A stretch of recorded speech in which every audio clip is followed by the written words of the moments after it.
Good evening. Today I'm going to talk to you about a form of entertainment. But first, let me start with a quote. When do people die? When they are shot through the heart with a bullet from a pistol? No. When they are ravaged by an incurable disease? No. When they drink a soup made from a poisonous mushroom? No. It is when they are forgotten. These lines come from a show called One Piece, which is also known as an anime. Words like this can capture an audience's emotions, especially when scenes make you never forget those moments.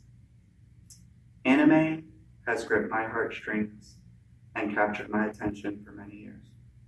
My first anime was Pokemon. Now, I just thought it was a cartoon, one of the best Sunday morning cartoons. But little did I know, it was much more than that. Anime has been growing popular in the US every day. This fantastic form of art and storytelling serves as a piece of Japanese culture and also shows similarities that all humans have. Many have never heard of anime. Many thinks it's just for kids. But anime is unique and vast and can be enjoyed by all ages. I could talk to you about why I love anime so much, but the history and the way it impacted the entertainment industry is more insightful to help you understand and learn what it is. Let me start off with a glimpse of the beginning of anime and those who contributed to its birth.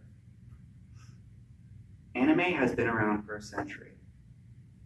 It may date back to 1907, but it can be verified in 1917.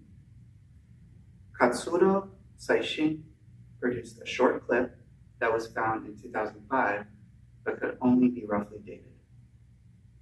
In 1917, Dekobo Shikaju Ni no Shinpai, which roughly translates to Bumping New Picture Book, Failure of a Great Plan, is the first documented anime film released. From the earthquake in 1923 to World War II, it is hard to pinpoint exactly when anime started. There are three individuals who are known as the fathers of anime: Oten Shikimawa, and Junshi Kachi, who were manga artists, and Tsitaru Kitayama, who was a painter, were very intrigued by anime. They made many films that were short and the art was very simple, but paved the way for anime. Manga is a Japanese comic, which many animes are adapted from, but not all of them. The first manga can be traced back to the 12th century. Anime has many influences back during its early stages.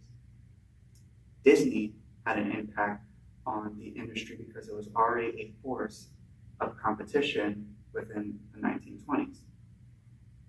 Wages were undercut, so quality of work from production companies was low budget, and anime top quality was hard to come by. At the time, anime was primarily used for education, political, and industrial purposes.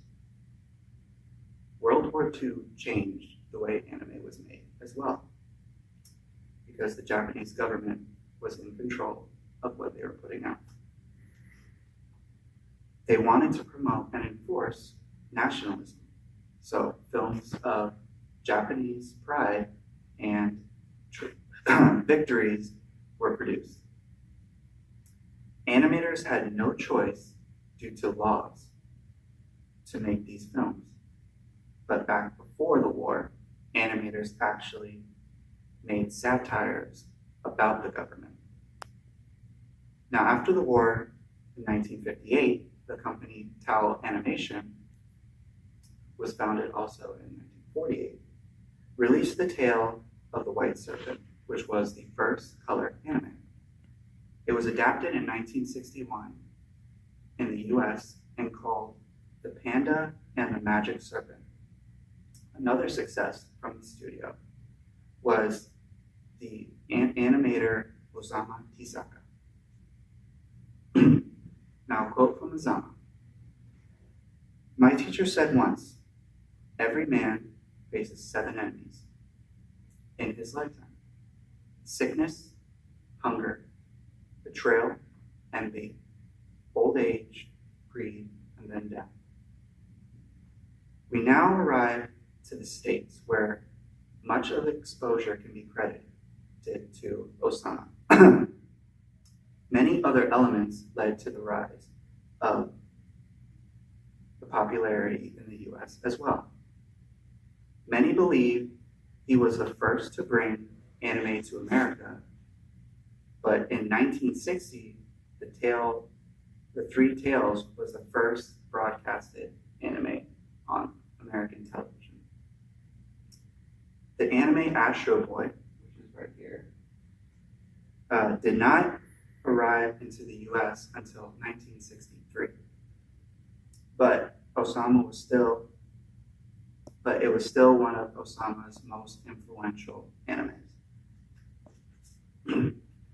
Known as the godfather of anime, he exposed many different animes to the US and the world.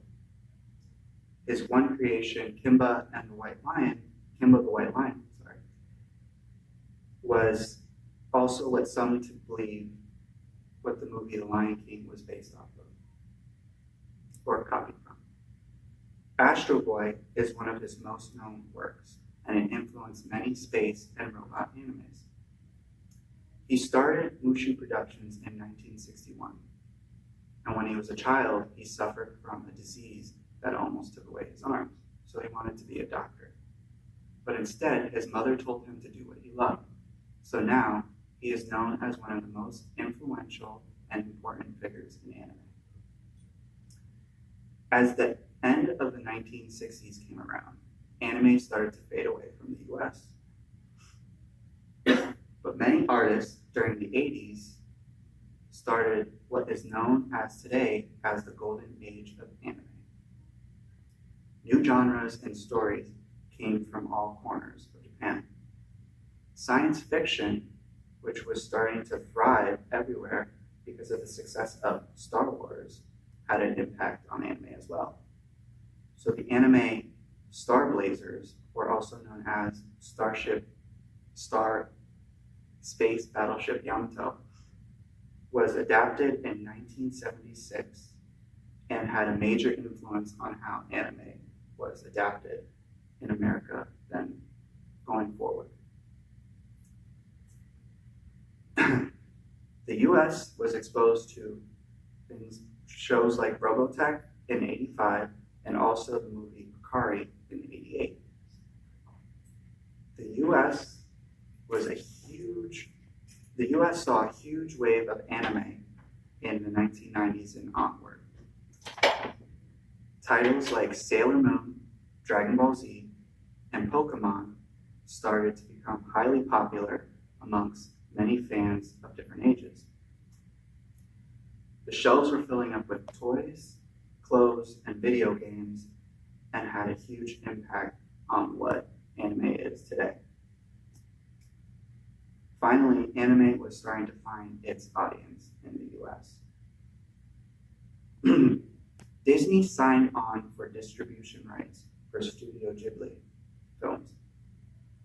Owned by Hayao Miyazaki, who made the film My Neighbor Totoro and Princess Mononoke, were both highly acclaimed, and he had other projects that are also known today. Today, anime is streamed everywhere, from sites like Crunchyroll to VRV. You can also find anime on Netflix and Hulu. You will find dubbed versions of these shows, which are voiced over in English, or subbed versions, which are subtitle versions of the original. Many movie companies started to attempt to bring the success of anime onto the film. movies like Ghost in the Shell were made but didn't do too well in the box office. Still, companies continue to try. 3 well-known animes of today are Naruto, Bleach, and One Piece. These are known as the Big 3. These have helped authors figure out what fans are looking for on a mass scale. Also, the show Dragon Ball was brought back with a new storyline called Dragon Ball Super, which has also been a huge success. Anime ranges from stories about a basketball team to a son of the devil trying to become an exorcist. Anime can captivate people of all ages. Now, anime is for anyone looking to escape reality, to go to a fictional place, or somewhere realistic. At its core, it has the ability for you to find something that you can relate to or that can inspire you. Anime is still new in the US in its own sense, but it's very relatable to many shows and film. It has many genres and messages. One example of an anime called Attack on Titan is very relatable to the show The Walking Dead, which is more suitable for the adult audience. And then you have a show like Pokemon, which is pretty much a unique show within itself and can pretty much be for everyone. You might think that anime is more geared towards kids, but hear this. Fear is not evil. It tells you what your weakness is and what you know once you know what your weakness is, you become stronger and kinder. This is a line from the show Fairy Tail, which to me seems like a lesson for all ages.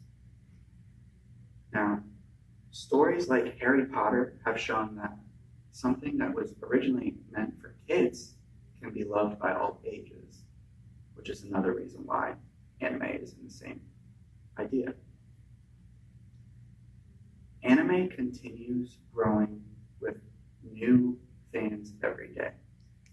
Right now, around 40,000 animes are available for anyone to watch and explore to entertain themselves for hours. We all, here's another quote, sorry. We all are like fireworks. We climb and shine, and we go our separate ways and become further apart. But even if the time comes, let us not disappear like a firework and continue to shine forever.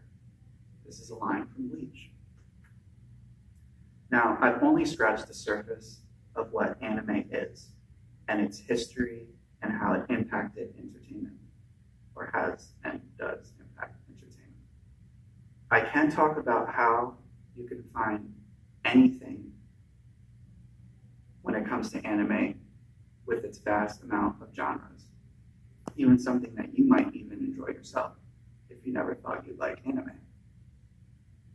Now, if there's one thing that you could take away from this, it's that sometimes you need to just look deeper into something and figure out what it is yourself, instead of going off of what you hear. I, in high school, thought anime was just a waste of time, and for kids. Little did I know that it was actually something I was already a fan of for many years. I started to discover more different shows, and I became hooked as time went on. And now I've laughed, I've cried, and I've gained bursts of inspirations from these shows. So if you just take a chance and take a leap, you may never know. You could find a show for you. I recommend